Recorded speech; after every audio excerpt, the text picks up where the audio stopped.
कैसे मौत का खेल लोगों की जिंदगी का दुश्मन बन गया। इस फिल्म में मौत लोगों को क्यों मार रही है। इन लोगों ने ऐसा कौन सा गुनाह किया था जिसकी वजह से मौत ने इन्हें अपनी गिरफ्त में ले लिया। इतना कोशिश करने के बाद भी ये लोग इस खेल से क्यों नहीं बच पाए। आइए जानते हैं। फिल्म की शुरुआत होती है स्पोर्ट्स कारों की रेस से, जहां हम चार दोस्तों को स्टेडियम की भीड़ के बीच बैठे देखते हैं। इनमें दो लड़कियों के नाम थे, जेनेट और लॉरी। जेनेट का बॉयफ्रेंड था हंट और लॉरी का बॉयफ्रेंड था निक। ये लोग रेस का मजा ले रहे थे। इसी दौरान निक देखता है कि स्टेडियम की हालत बहुत खराब है। तभी हंट निक को दूरबीन से बियर ऑफर करता है। असल में उसने बियर को दूरबीन में छुपा रखा था, क्योंकि स्टेडियम के अंदर बियर ले जाना मना था। तभी ये लोग देखते हैं कि एक माँ अपने बच्चों के कानों में कुछ डाल रही थी, ताकि कारों की आवाज से उन्हें चोट न पहुंचे। ये देखकर लोग हंसने लगते हैं। इसके बाद निक नोटिस करता है कि जैसे ही कार स्टेडियम के पास से गुजरती, दीवारें और भी टूट फूट रही थीं। ये देखकर निक को कुछ अजीब सा लगता है।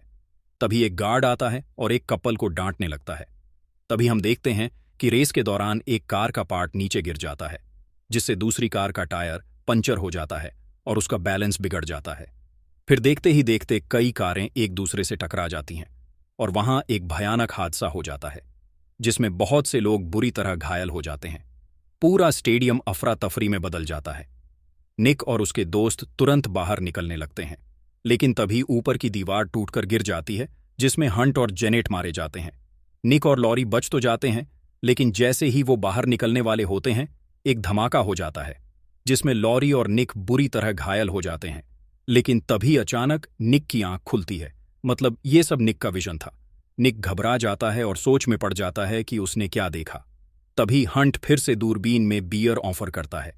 निक हैरान हो जाता है कि वही चीजें फिर से हो रही हैं। वो और भी नोटिस करता है कि वही माँ बच्चों के कान बंद कर रही है, वही गार्ड कपल को डांट रहा है। निक को पूरा यकीन हो जाता है कि उसने भविष्य देख लिया है। वो सब बातें अपने दोस्तों को बताने लगता है, लेकिन कोई भी उस पर यकीन नहीं करता।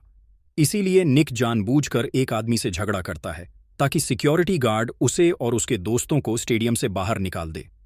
बाहर आने के बाद जब दोस्त सवाल करते हैं, तो निक उन्हें सब समझाने की कोशिश करता है, लेकिन कोई उस पर भरोसा नहीं करता। तभी असली हादसा स्टेडियम में हो जाता है। लोगों की चीखें बाहर तक सुनाई देती हैं। अब जाकर सभी को यकीन होता है कि निक सच कह रहा था। वही आदमी जिससे निक ने झगड़ा किया था, अपनी बीवी को बचाने के लिए अंदर जाना चाहता है, लेकिन गार्ड जॉर्ज उसे रोक देता है। और तभी अंदर से उड़ता हुआ टायर एक लड़की को मार देता है। रात में कॉफी शॉप में बैठकर ये चारों दोस्त हादसे के बारे में बातें कर रहे थे। लॉरी पूछती है कि निक को पहले से कैसे पता चला। निक बताता है कि उसे विजन आया था। शायद भगवान ने मुझे वो विजन इसलिए दिखाया ताकि हम सबकी जान बच सके। बाद में ये सब लोग स्टेडियम के बाहर मृतकों को श्रद्धांजलि देने आते हैं। वहीं पर वो कपल भी आता है जिनके बच्चे थे। वो निक का शुक्रिया अदा करते हैं, क्योंकि उसकी चेतावनी से उनकी जान बच गई थी। गार्ड जॉर्ज भी आता है और निक को धन्यवाद देता है। तभी वही आदमी आता है जिसकी बीवी अंदर मर गई थी। वो अपनी पत्नी की मौत का जिम्मेदार गार्ड को मानता है।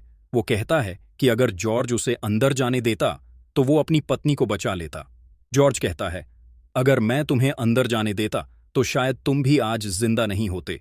लेकिन वो आदमी मानने को तैयार नहीं होता और जाते जाते जॉर्ज को धमकी देता है कि वो अपनी पत्नी की मौत का बदला लेगा। रात को निक को फिर एक डरावना सपना आता है, जिसमें किसी की दर्दनाक मौत होती है। अगले दिन वही आदमी जो जॉर्ज को दोषी मानता था, जॉर्ज से बदला लेने उसके घर आता है। लेकिन तभी उसका ट्रक खुद ब खुद चल पड़ता है। उसकी टांगें जंजीर में फंस जाती हैं और वो घसीटने लगता है। फिर गैस लीक होती है और धमाका हो जाता है। उसकी वहीं मौत हो जाती है। अगले दिन ये खबर निक और लॉरी तक पहुंचती है।